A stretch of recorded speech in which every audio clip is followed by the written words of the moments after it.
Welcome, everybody.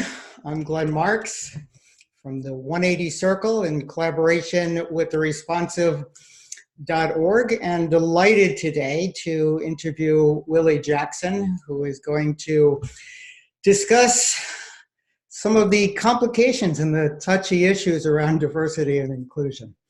So, Willie, why don't we just start by, if you can give people a little bit of background on where you've come from and what you do and your current work. Yeah, I think of myself as a professional Aquarius. Whenever I find out I'm good at something, I do something else. My background is technology. I studied information technology in undergrad, started my career with a tiny company called Accenture, which at the time employed 189,000 souls. I think they're at 500,000 now, and traveled for quite a bit. In the intervening years, I've dabbled in book publishing, magazine publishing, organizational change, and now diversity and inclusion space. I think the through line is a fascination around interpersonal dynamics, so really applying systems thinking to people, which are much more complicated, and figuring out how to unlock teams, unlock organizations, unlock conversations, and become the best and highest versions of ourselves in those contexts. You have a rich background. So tell me, the company you work for now tell us a little bit about that work. So for the past 14 months or so, but who's counting, I've been with a diversity strategy firm called ReadySet. ReadySet's based here in Oakland. We're a mighty team of 7 as of this recording. And our folks have backgrounds in everything from international labor rights law, like my CEO, to ethnic studies and sexual harassment policy and training work, organizational design, et cetera, et cetera. We think of ourselves as a full service change management firm that happens to specialize in diversity, equity, and inclusion. Okay. So you go into other organizations and help them develop more productive, healthier diversity and inclusion programs? That's exactly right. So this work might look like training, facilitation, workshops, diversity and inclusion strategy, policy review, anything related to people, culture, and how the function of the people organization runs. So we're often pairing with HR organizations, et cetera, but also partnering with different areas of the organization. We serve primarily tech, nonprofit, and social impact organizations. Okay. Help the audience and help me understand a little bit about the language around diversity and inclusion has been an evolutionary process. And when I was in graduate training, the term was diversity. And then when I got into business training, the term inclusion came in. And now there's the acronym of D&I. Can you just sort of walk us through a little bit about, for those who are not that familiar, the difference between diversity and inclusion and what the N in the D&I stands for? Yeah, of course. So diversity, inclusion, first of all, where do we begin? It's rich. I think the history of diversity and inclusion as we know it came as a result of, first of all, like a post civil rights movement effort to integrate the workforces, right? So a very clear effort to carry those efforts forward. Gender is a huge focal point of a lot of these issues. And I think the words, the research bears this out, these words reliably mean different things to different people. When we think of diversity, we think about obvious inherent characteristics that are different. So gender folkson, race, socioeconomic status, background, native language, all these, differently abled folks, folks with different abilities. We think of that as diversity. Inclusion is accommodations on the basis of those inherent characteristics that are different. So how do we think of workplaces that include people equally on the basis of the difference? So taking those things into account. And more recently, there's been a focus around equity, right? Equity is, we can think of how can we account for the disparate outcomes that we see in different people groups on the basis of their identity? So, what head start might certain groups get? What accommodations and structures might we need around mentoring, around promotions, around accounting for some of the systemic inequities and barriers that certain people groups face when trying to enter into certain fields. So diversity, equity, inclusion, some people use them interchangeably. They shouldn't. And you know, the research shows that these words actually mean different things to different people on the basis of our identity and our lived experience. And equity has been a term I've heard come up in some conversations, certainly in the Bay Area, where there's a great deal of sensitivity to diversity and inclusion. I've heard it used in different contexts. I've heard it used as as I understood what you just said, as equal opportunities to some degree, but there's also been a lot of discussions about equal access to wealth, equal access to some of the economic benefits that have come out of the amazing explosion of the technology industry. Yeah. Is that something that you face in some of your conversations as well? 100%. So I think a lot of the concern in the Bay Area and on the coast more generally is just the disorienting way that we observe these disparities. You know, in the Bay Area, there's the highest concentration of multimillionaires in the nation. And we also have to step over people, literally step over people as we're walking through San Francisco. So I think that cognitive dissonance is hard for some folks to recognize. You have this epicenter of technology innovation and wealth creation, and many folks are being left out of that, left out of these opportunities. I had a client one time mention in a workshop that if you look at their about page, you know, executives and, you know, middle management staff on down to facilities, it's like reverse ombre, like it's light at the top and it gets darker in the bottom. You can't unsee that once you start noticing that phenomenon. You see that in diversity and inclusion as well. Like it's very common to see heads of diversity being ambiguously ethnic, queer folks that maybe check multiple boxes. So if you zoom out a little bit and look at, you know, from a sociological perspective, you know, what people are moving through certain areas, what people have access to, the well-paying jobs where you're actually getting a piece of the actions from equity. So you have some upside when, you know, the company does really well or you stay long enough.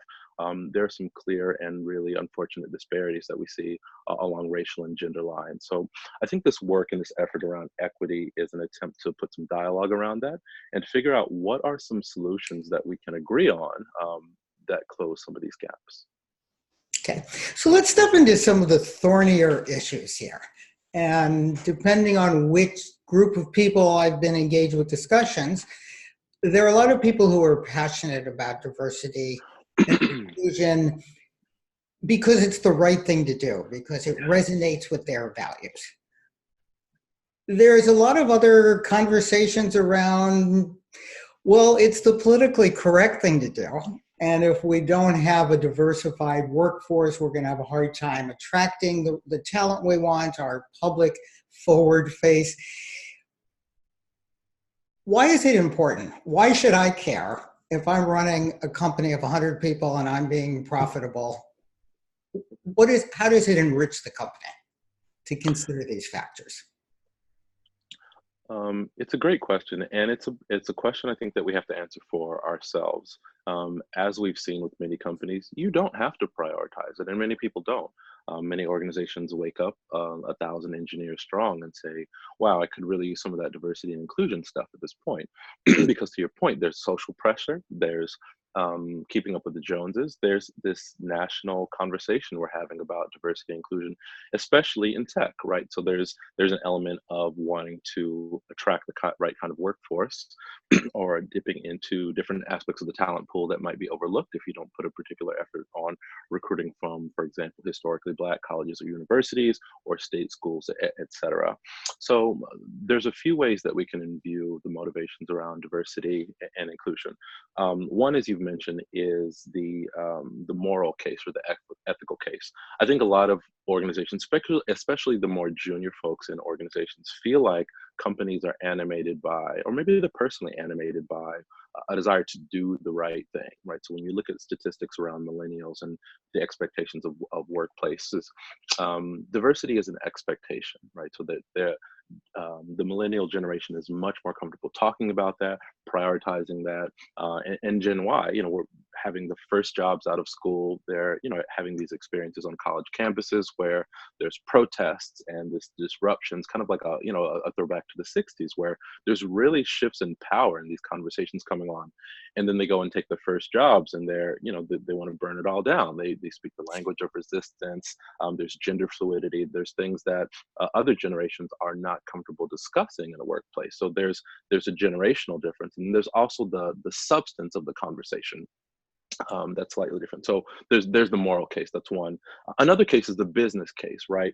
How do you create brand loyalty? How do you look at organizations like Nike, which took a big bet on Colin Kaepernick, and the Betsy Ross flag with the shoe? There's all sorts of contemporary examples where companies like Nike are making enormous bets on the basis of these social justice driven motivations, and in their case it's paying off really well. But there's a lively conversation around how important it is to be motivated or animated by these things. So on the basis of the business case, so who can you recruit, who can you retain? So it's not enough to just hire people that are a little bit different from your existing staff. What does it look like to keep them? What does it look like to retain them? What does it look like to promote them? So the business case really focuses on things like brand loyalty. Do people want to work for your company? Do people want to stay there once once we've recruited them? Are we inviting them into a burning building? That whole range of concerns, because that's what a lot of people are experiencing. And finally, there's the risk-based case, and the classic examples are Starbucks, right? What happened in Philadelphia? Two black men walk in to have a meeting, and one of their baristas decides to call the police, and in a very unfortunate debacle. And then Starbucks closes down operations to do mandatory diversity training, which we know is going to change all the hearts and minds there. Similarly, it happened with Sephora recently. A hip hop artist felt like she was being trailed through the store, and Sephora shuts down their whole operation. So they're losing a ton of money. They're embarrassed. They have to make snap judgments on the basis of a conversation in a boardroom that's likely not representative of the folks, the people group that have been harmed or impacted by the actions of, in many cases, one person, or the culture more generally that has been inculcated there. So again, the moral or ethical case for diversity inclusion is one way to approach it. The business case is another way to approach it. And there's also the risk-based case. Another example would be Uber with the risk-based case. It's unprecedented for the CEO and founder of a multi-billion-dollar unicorn in Silicon Valley to be ousted from power. It's just unprecedented. So there's a lot to lose if we allow these toxic cultures to reign. Right, so there are different ways of approaching this, and what we talk executives and folks who hold power and influence in organizations through is you can take all of these decisions on board. You can decide for yourself, and you can also take different approaches on different days based on who you're talking to, based on the conversation. If you're having a conversation recruiting, it probably makes sense to talk about the business case. If you're talking about the direction of your company, the kind of legacy you want to live, the kind of example you want to leave for your kids, it might be the moral or ethical case. If you're having a conversation with your board and succession planning, you might really want to dig into the risk-based case, right? So all of these frameworks are available to us, and I think it's a personal decision as to what to prioritize in any given context.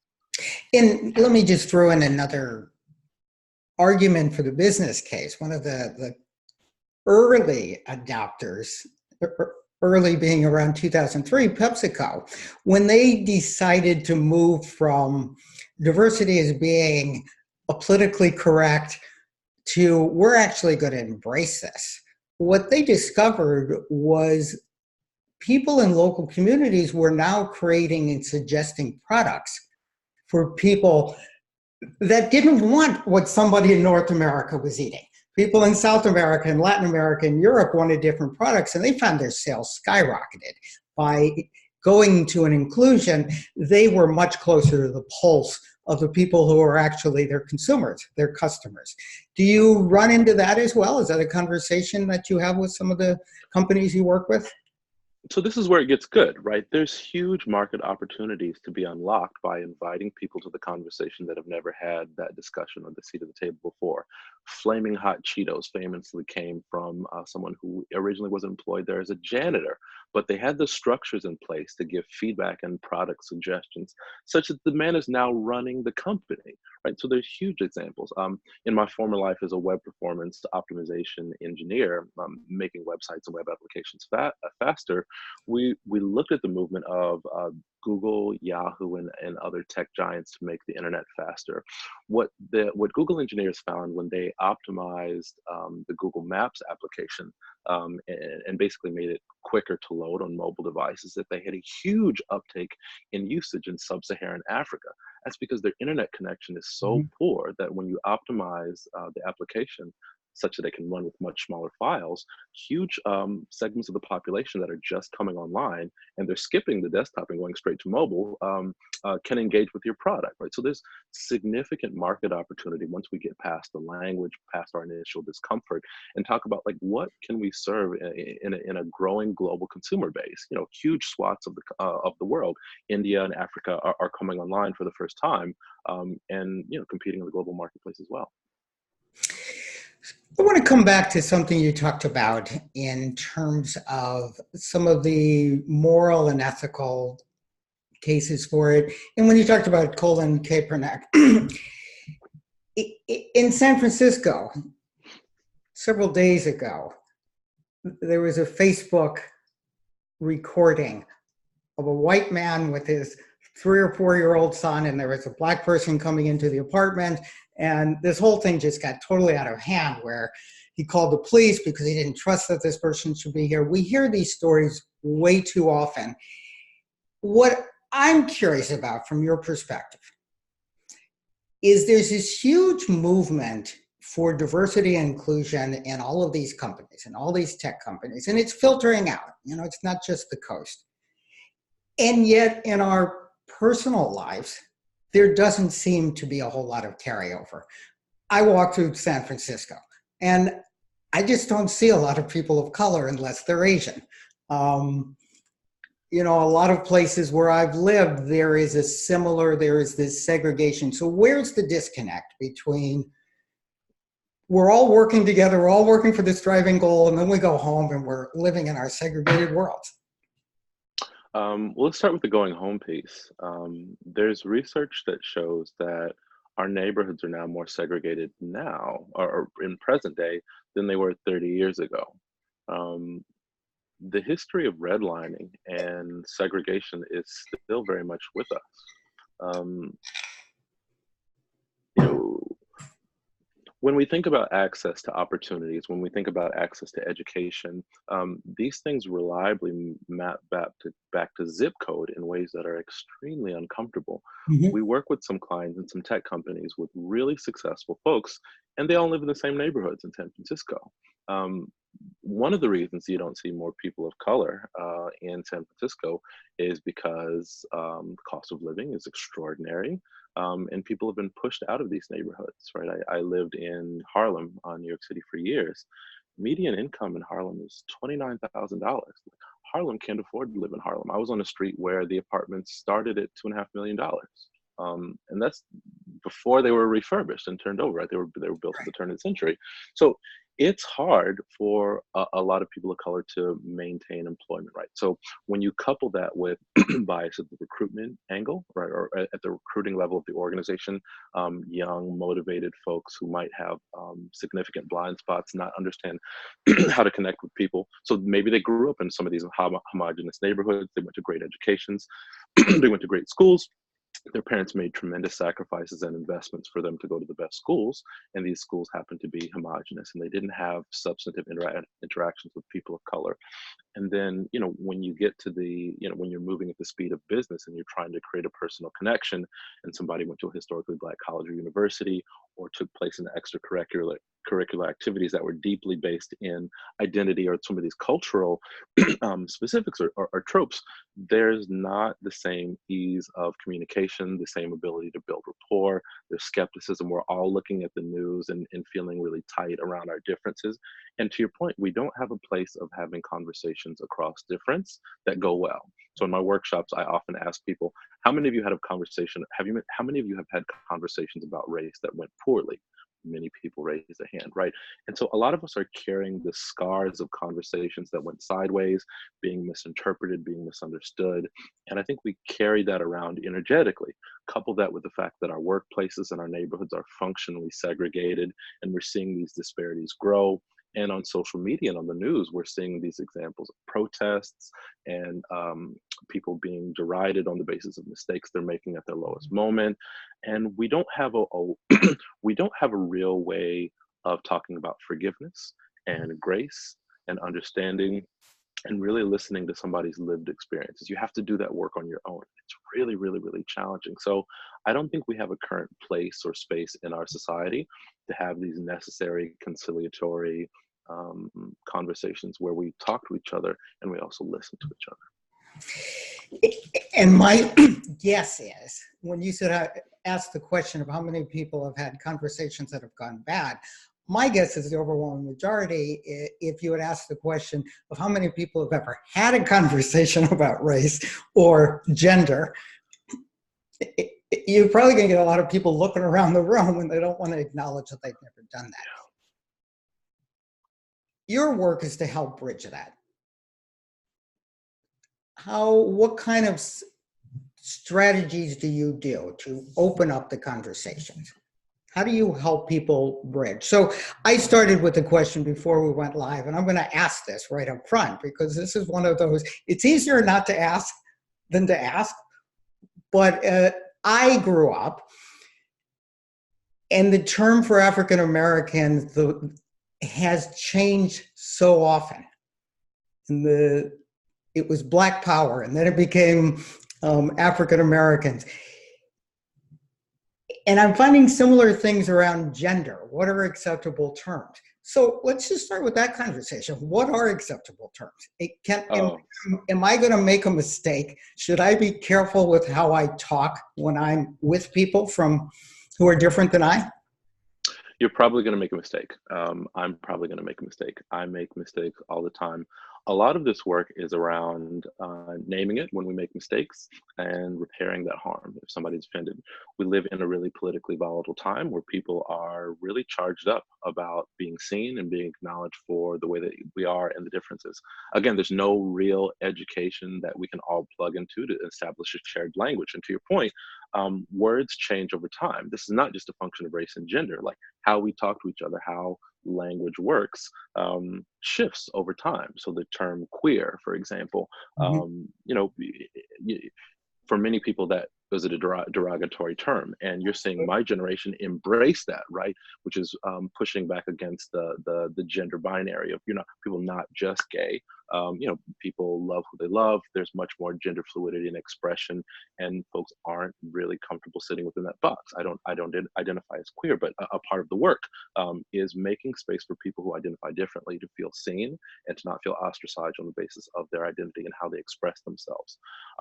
My work on the topic of race and identity is deeply grounded in who I am and how I present. I'm the grandson of sharecroppers. I'm the descendant of slaves. My father was born in 1944 and, as I say, picked cotton in the segregated South. So my grandfather had a 6th grade education. My dad walked off the farm when he was 18 to join the military. Retired Master Chief Petty Officer, worked for the IRS for 20 years, and then retired. My dad is 947 years old in January. And then I come at 22 years old, private school education. I buy a 3,600 square foot house in the suburbs when I'm 22, long before I needed all that space. I miss the space now that I'm in the Bay Area. But the point is, we've seen a tremendous amount of progress in just 2 generations, and we still live in the age of Trayvon Martin, Mike Brown, Barbecue Becky, and this unfortunate gentleman last week in San Francisco. So there's this huge disparity and this dissonance between the march of social progress and what we see in our day-to-day lives. What I try to do in our conversation is make this really personal. within living memory, Black folks couldn't buy property in this country. We also just saw 8 years of a man whose middle name was Hussein in the White House, and his gorgeous family that I think many of us are missing dearly these days. So there's this disharmony, right? There's progress, and then there's what feels like, one step forward, two steps back. There's a resurgence of interest in certain kinds of conversations around gender and identity, et cetera. And we also have these, let's just call it a volatile global political environment, right? And we're all a part of this, and affects us differently on the basis of, how we came to this work. So, are you the descendant of immigrants, right? Did your people come here and have the good pleasure of being folded in under the banner of whiteness, right? Because Jewish folks, Italian folks, Irish folks haven't always had this luxury, right? Many people have shed blood, folks to be folded in under the banner of whiteness. Black folks don't have that luxury, right? So there's a different conversation there. But talking about over time, what privileges have been afforded on the basis of what you look like, what your accent is like, where your people come from, who holds power. I think that's the richness of the conversation that I like to get at, because it's fluid, it's alive, it changes, and we don't actually know our shared history very well. So I think there are many beautiful and grounding and powerful stories to unlock in our shared history that we're just starting to scratch the surface of. So when you do some type of workshop or training that's enhancing sensitivity to differences, how do you set up the space? How do you allow the conversation to happen? And walk us through a little bit about that. For people, I love this question. Some of the people who are listening here are consultants and coaches and are really committed to this, but really would like to know, so do you start with a softball? Do you just go right for the heart? What do you suggest? All I know is my experience. I'll start with me on the subject of me, as I say on my website. I inject a playfulness and a bit of a subversive humor into everything that I do. These conversations are really, really tough to have. And if we're gripping the steering wheel so tight that we can't have fun and we can't breathe and can't bring ourselves to these conversations, we're doomed. I often start conversations with a little bit about my background. I poke a little fun at myself. I call myself a professional Aquarius. And I try to set a vibe where people know that this isn't going to be a stuffy training where we're bored and we can't say the wrong thing and I'm going to lecture you the whole time. I'm interested in what you have to say.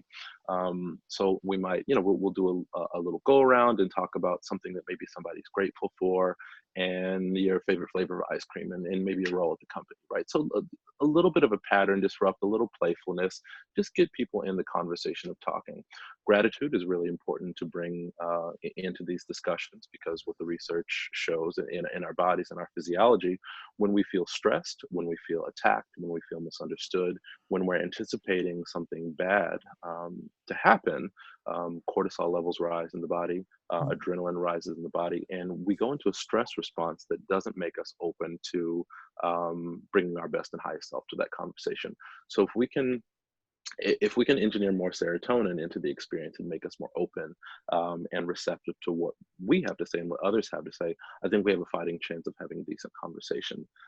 Sometimes if things get a little warm and the temperature gets a little hot, we'll pause and I'll appreciate people. We'll take a deep breath. We'll ground ourselves and ensure that people feel safe in that conversation, please. Well, I want to interrupt you. When you say when things get warm or get hot, can you walk us through an example? Are you familiar with the term white fragility coined by Dr. Robin DiAngelo? No, I'm not. A lot of people are uncomfortable. A lot of dominant group folks, a lot of white folks are uncomfortable with the fact of naming whiteness, naming how it came to be. There's a growing body of research. Dr. Robin DiAngelo wrote a book, originally a paper, she's a sociologist, called White Fragility, and talks about the phenomenon of how our workplaces are effectively built, and into society more generally, are built around what she calls white racial comfort. And a lot of disturbances when white folks feel uncomfortable result in them acting out with protesting, with stomping their feet, with tears, emotional breakdowns that suck the energy out of the room. And reliably, a lot of people of color go and do some emotional coddling. and folks will say, well, it's not like this, I'm not racist, right? And so like things go off the rails really, really quickly, and people have emotional episodes, and it takes the attention off of the subject and onto them. Right. The work of a facilitator who's leading conversations across different is to be mindful of the dynamics that play in the room, what people's racial tolerance is, to understand how to interrupt certain things, how to establish ground rules around and containers around what's acceptable and what's not. So for example, if you feel yourself becoming emotionally activated and you need to take a moment, the door is this way, and by all means excuse yourself. It's not okay, for example, to stay in the room. You don't necessarily say this explicitly, but it's not okay to have an emotional breakdown and require everybody to take care of you in that moment. That's unfair for people. So an example is if people have some discomfort around some of these racially charged topics, or just naming the fact of race, because there's this ideology that many people adopt that says, I don't see race, which is of course patently not true. I don't see color. It's not true.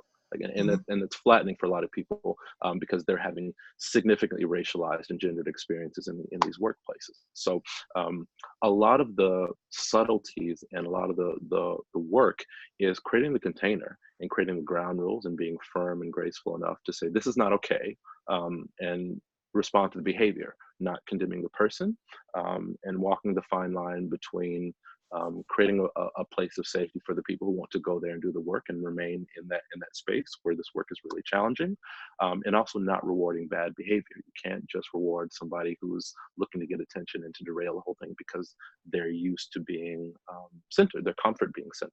Because a lot of people of color, a lot of people who are suffering in these workplaces have adapted to that, right? And we like to disrupt these patterns, these power structures that reliably have people of color holding the burden of white racial comfort, and also white folks who are completely oblivious to this or willfully oblivious, that are perpetuating these cycles of power imbalances. So an example would be naming that, interrupting that, and recapping what just happened.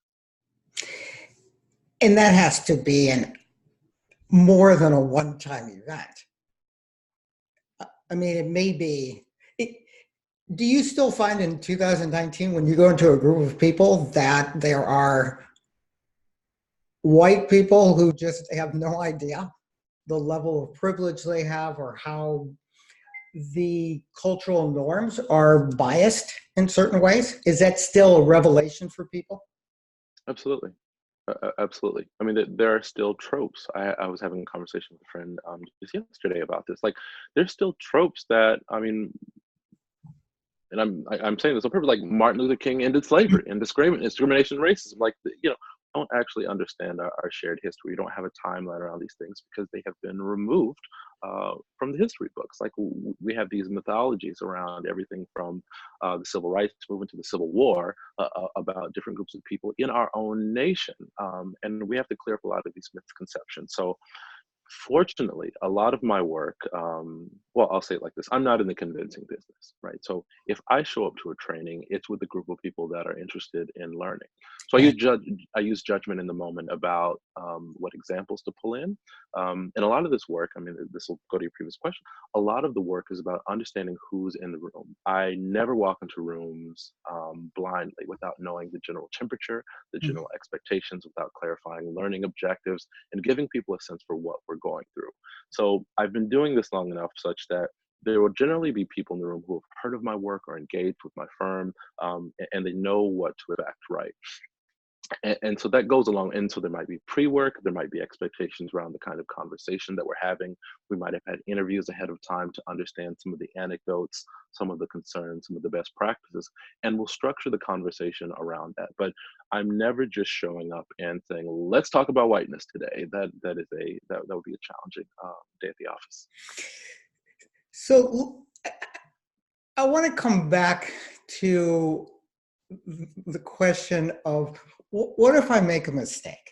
I mean, my experience in my working with different people is most people will avoid a conversation rather than risk offending somebody.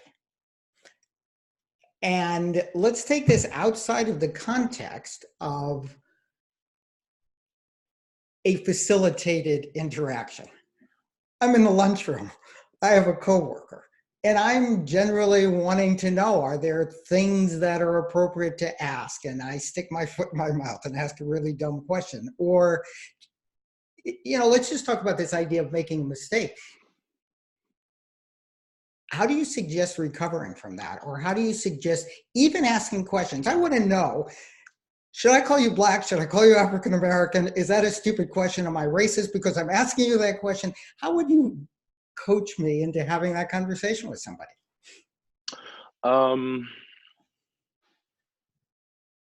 Both are fine. I am both of these things. Um, I mean, some of this gets into the nuance of identity, right? The reason it's important to cultivate an awareness of how people identify is all Black folks are not African American, right? There's Jamaican Americans, there's Haitian Americans, right? There's a ton of diversity in the African diaspora, right? And we don't often have spaces to talk about these conversations. So in many cases, Black is safer. It's also really subjective. Some people take exception to certain words. Some people are hopelessly stuck in the 70s. You might hear colored tossed around, ironically, by me in many contexts. So I can't give you a blanket rule around what's acceptable to ask because it depends on your relationship with the person. Mhm. I suspect, Glenn, that you have relationships with people that would answer you honestly and not take offense to a conversation, an innocent conversation around difference there. You're not racist for clarifying that. Even if one of the things I talk about in my Ally Skills workshop, that ReadySet runs is, and I say this to white audiences, there are some people that aren't going to respect your efforts, your hopes, your allyship, none of it. Some people have been deeply, deeply harmed by multiple generations of oppression, discrimination, and they harbor a deep, deep resentment. That's just a reality. An important part of arming self-stylized allies to doing this work is to understand that many people of color aren't going to respect you regardless. And that's an invitation, right? Like, are you doing this work to be accepted by certain people, to be acknowledged by certain people? Are you invested in being seen in a certain way? Is your identity or your sense of ego grounded in being seen as a good person? Because if so, that puts you at risk of being offended. If somebody doesn't appreciate your actions, you might want to finger wag and say, I marched with Dr. King, like things go off the rails really quickly. But what's your motivation, right? So I invite people to reflect on why they're motivated to do this work in the first place, because it's not easy. We have not societally been armed to do this conversation. Unlike West Germany, there's never been a public acknowledgement of the way things were as compared to the way things are right now. Like,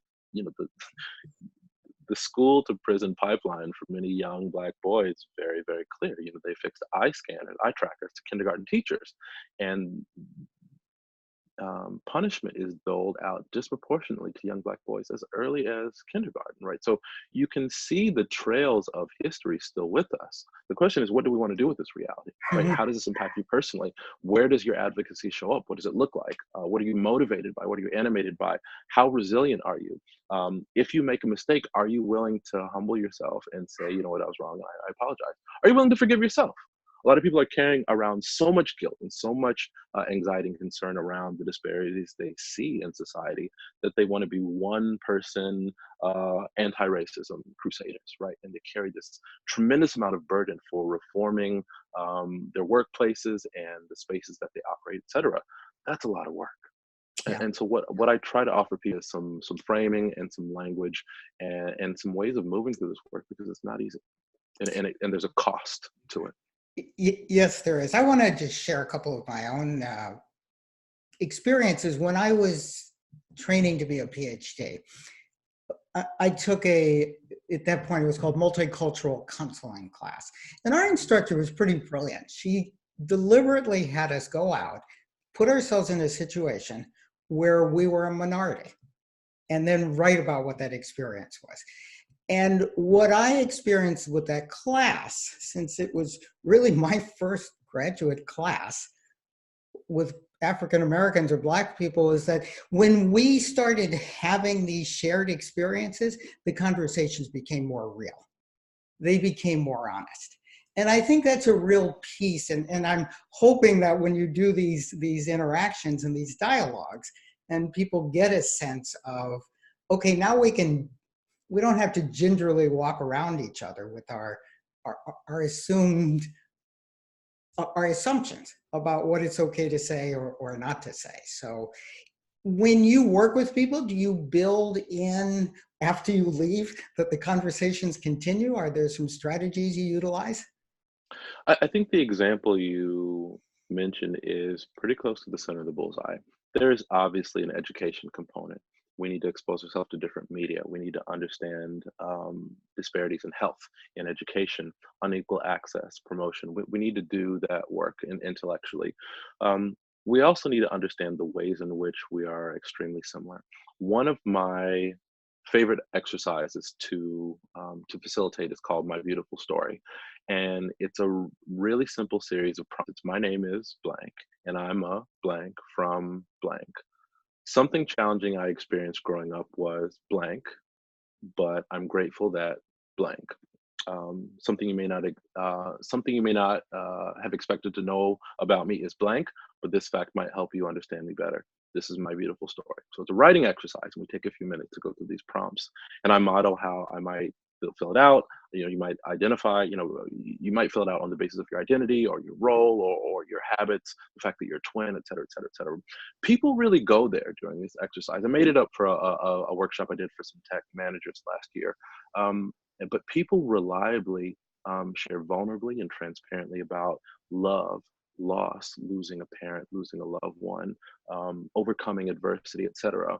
So by the time we do that share out with a room full of 15 people, and we see that we've all gone through so much, we've all overcome so much, it really contextualizes what we're there to learn about. And that's each other's humanity, that's each other's lived experience. So I love the example you gave because I think that's the work. So I think if you pair the intellectual learning and the knowledge and understanding that a lot of what we're upholding, a lot of what we're complicit in, a lot of what we're perpetuating is inequity, coupled with the fact that people that look different from us might move the world very, very differently on the basis of these differences.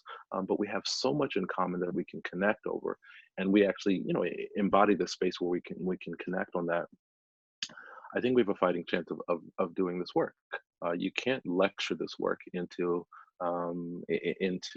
reality, and you also can't kumbaya this work into reality. There's some real challenging conversations we need to have with ourselves, with our colleagues, with our families that may or may not involve the other people. Right? Some of these culturally perpetuated jokes and tropes. I have a dear friend. She happens to be Jewish, and she said after my talk, she went and had a difficult conversation with her family. I don't know what they talked about. I don't need to know. I don't care. That's their Right. conversation. There's so many conversations that we need to have in our own racial and ethnic groups. There's a lot of conversations that white people need to have with other white people that don't involve people of color. Teaching, bearing that burden, doing the emotional support. There are a lot of conversations we need to have with ourselves as individuals. And how much do you see the responsibility of business to support, host, facilitate these conversations? I don't know where else they happen voluntarily, and they don't happen voluntarily. But churches, schools, places like that. How much do you see the role of business as they? It's just their responsibility to host these conversations. We spend most of our time at work with our colleagues. The reality is that our work environments, constitute the vast majority of our social life. Um, my generation in particular is scattered across the nation in these um, expensive cities, packed on top of each other, utterly devoid of connection.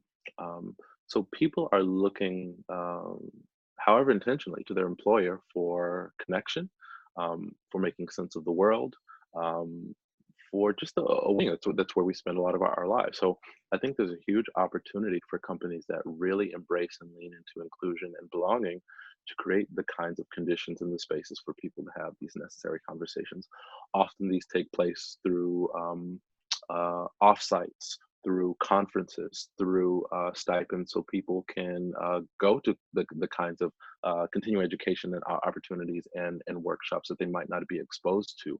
The company might sponsor folks from different backgrounds to be able to attend their workshops that their company put on. I think there's a lot of opportunity, and I think it's up to a company and how plugged they are in how plugged in they are with the culture, the national conversation, the conversation taking place in the lunchrooms, as to how much they embrace this work. Because it can go sideways, right? I do a lot of work cleaning up the messes made by other consultants and other firms that may not have the depth around a racial lens or an equity lens, Mhm. or even a gender lens, right? These conversations can go awry in a hurry if you don't have the depth and the experience to create that container. So I will fully acknowledge that there's a lot of risk, and there are much easier ways of making a living, but I think it's worth doing. Well, this has been quite remarkable. I was hoping we could delve into discussions of gender, but we're not going to have enough time to do that. I may need to have you come back for a different conversation. Well, if Anytime, people Glenn. want to get a hold of you, or they want to learn more, they listen and they go, or they have a conversation, go, gee, I hadn't thought about that. Maybe we should do something. What are some next steps? How do people get a hold of you? And if they don't want to necessarily get a hold of you personally, but they want to learn more, are there some places you can steer people towards? For limited time only, you can email me at my email address is Willie, WILLIE, at thereadyset.co. Can you go a little bit slower on that? I don't have access to typing this. So can you repeat that slowly? Of course. Willie at thereadyset.co, WILLIE. Maybe we can put this in the And chat. for people who are not familiar with your name, it's WILLIE. That's right. That's right. So if you Google me, Willie Jackson, you'll find my personal site, williejackson.com, if you want to shoot a message to there. Check out the ReadySet's website for some of these materials. I think and we have a blog, so part of my function is, I do facilitation and consulting. I also hold our sales biz dev marketing piece. So we publish a regular newsletter. We have an active blog. So getting on a newsletter would be a really great way of seeing our ongoing conversation about this. Non-ReadySet resources, because those things exist. There's a newsletter published by Ellen McGirt at Fortune magazine. That's probably the best corporate diversity and inclusion newsletter there is. It's called Race Ahead. I don't know if it's Race Forward or Race Ahead. I get the conference mixed up. But Ellen McGirt publishes a brilliant daily newsletter on race in corporate America. Robin DiAngelo's book, White Fragility, would be a wonderful place to start, as well as a book called So You Want to Talk About Race. I think those would be some strong starting points. And Glenn, I can follow up with some specific resources that I often send after my workshops. For the listening audience, what I will do is, if you go to my website, 180circle.com, and go to webinars, you will see a link to a replay of this, and I will list those resources there. You can also go to responsive.org to get a copy of some of this information. And that way people don't have to be writing quickly while we're finishing this up.